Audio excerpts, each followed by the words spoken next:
जहां आइन के मामला संजीदा नहीं लिए गए हों, इंतहाई शाइस्ता रवैया अपनाया जाता है आइन के मामले में, लेकिन फिर भी शिकायती पाकिस्तान को और पाकिस्तानी इदारों को रहेगी।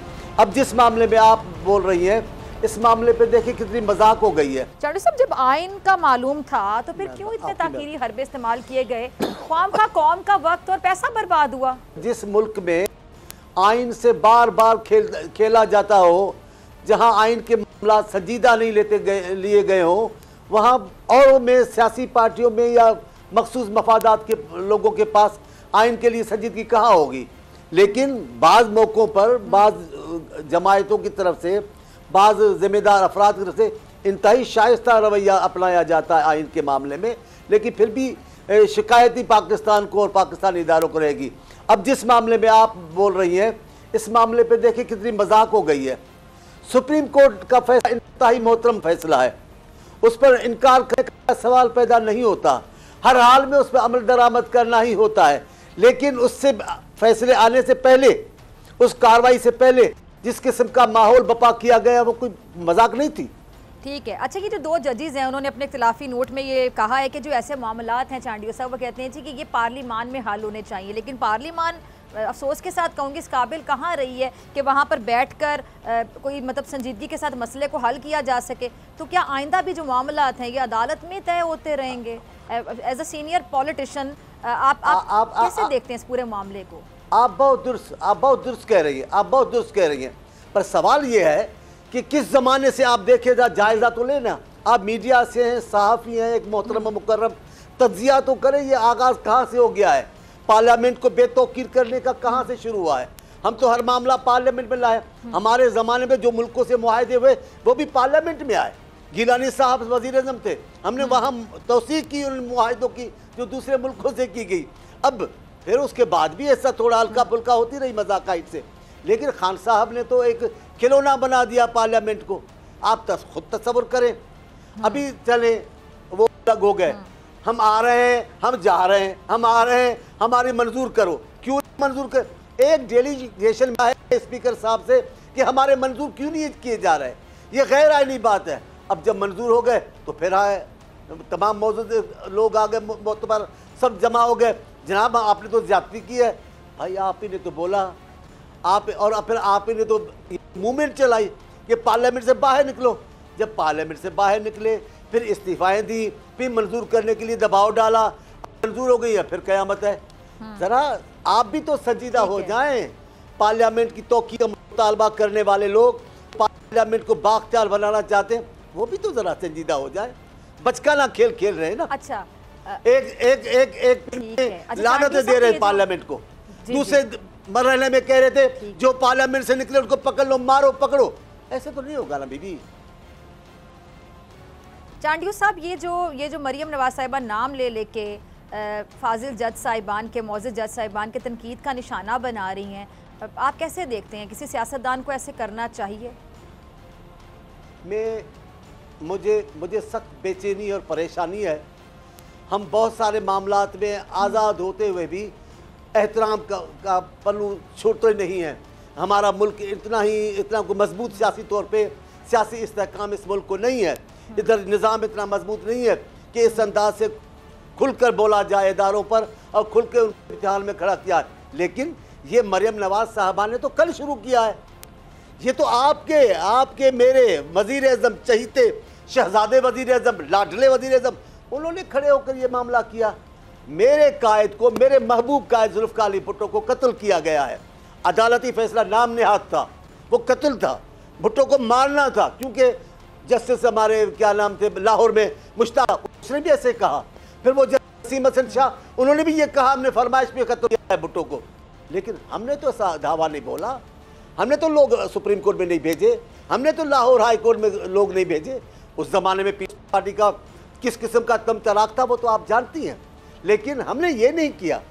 हमने फिर वो कानून का रास्ता अपनाया और कहा जनाब आला सुप्रीम चीफ जस्टिस साहब, आपके फैसले गलत हैं, हम कोर्ट में जा रहे हैं। हमने जुलूस नहीं निकाले।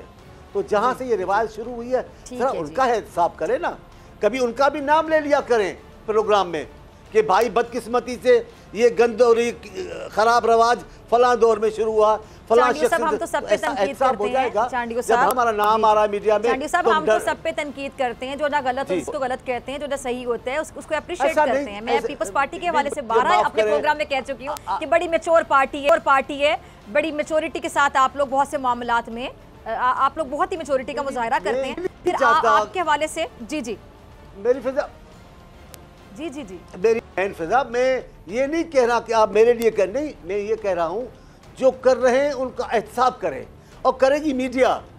बेखौफ इदारा अब रह गए हैं, बाकी तो सब ब्लैकमेल हो रहे हैं।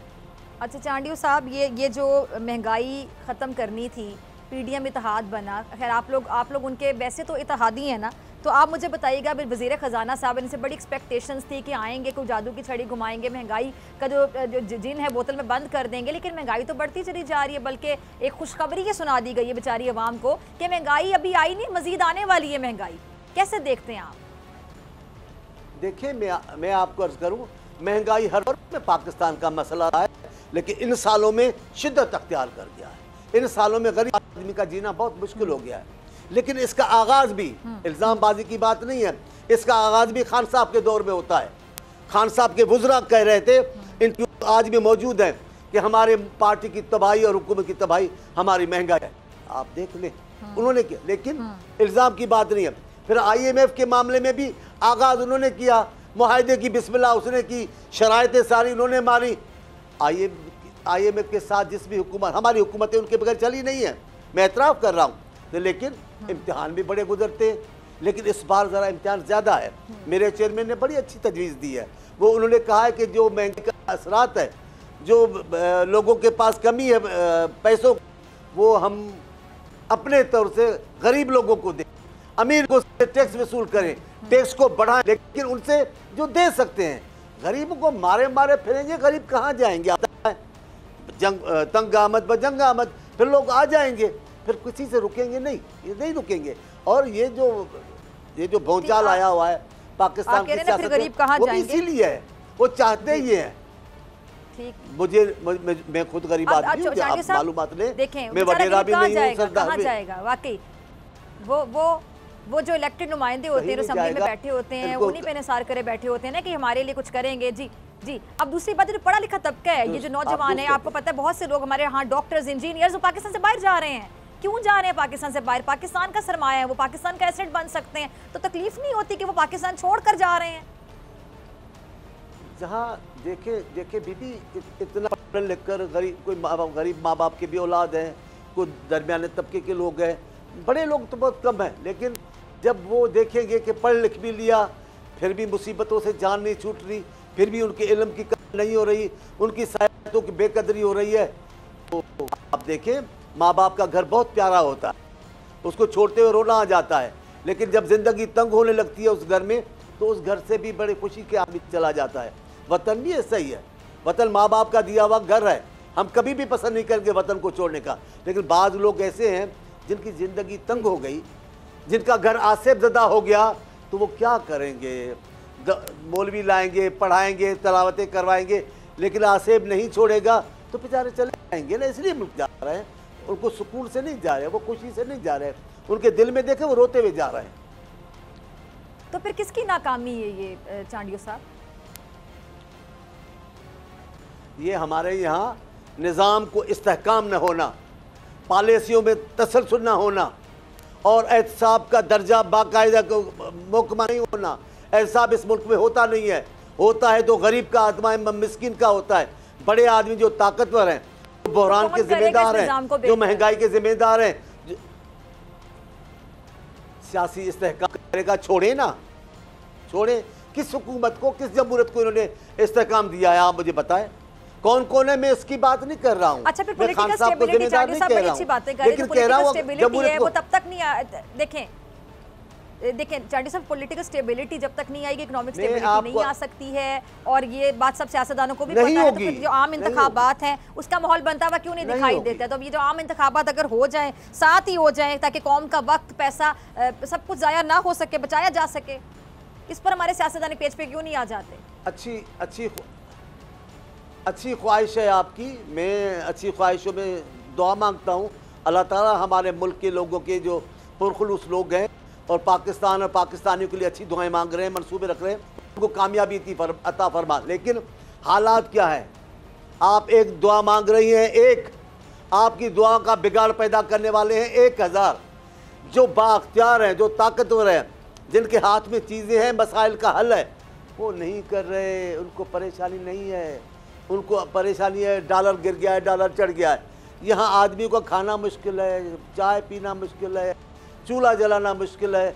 तो ये ठीक है बिलावल साहब की बात, हमें बड़ों से टैक्स लेकर गरीबों को फारिग करना चाहिए, बोझ उनका हल करना चाहिए। लेकिन कहते कि ये टैक्स वसूल करना भी गरीबों से, फिर तो गरीब मारा जाएगा, हम उसकी हिमायत तो नहीं कर सकते। अगर आपको ये वीडियो पसंद आई तो सब्सक्राइब करें और बेल आइकन पर क्लिक करें। इम्पोर्टेड हुकूमत और उनकी हवारियों की अदलिया के खिलाफ हर्जा सराई, मरियम नवाज की अदलिया और फाजिल जज साहिबान पर शदीद तनकीद। इस घिनौनी साजिश को बेनकाब करने पर बोल को एक दफा फिर नशरियात की बंदिश का सामना करना पड़ रहा है। बोल अदलिया की इज्जत के लिए खड़ा है और खड़ा रहेगा। सब्सक्राइब करें और बेल दबाएं ताकि कोई खबर रह न जाए।